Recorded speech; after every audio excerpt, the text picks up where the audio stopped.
example of that is praying with Eastern Orthodox icons. That's become a regular practice in my life. But gosh, it was close to 30 years ago when a spiritual director, a guy that I met with regularly for mentoring, introduced me to Orthodox icons that are really symbolic ways to picture a particular text of scripture and all the historic interpretations of it. And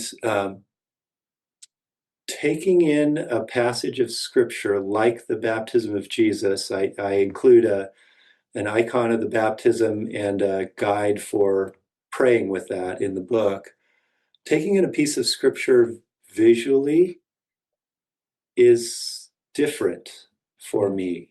In addition to reading, studying, meditating, all that stuff is helpful. But I've found that every day I've got an icon of the baptism in a prayer room in my house, and I sit and stare at that for a little bit.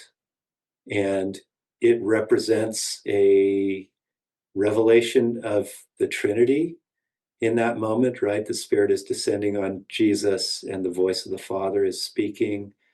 It represents something of that identity, affection, and pleasure that the Father speaks. It represents something of the waters of all of our deliverance. The baptism happens as kind of an echo of the Red Sea and the Jordan River.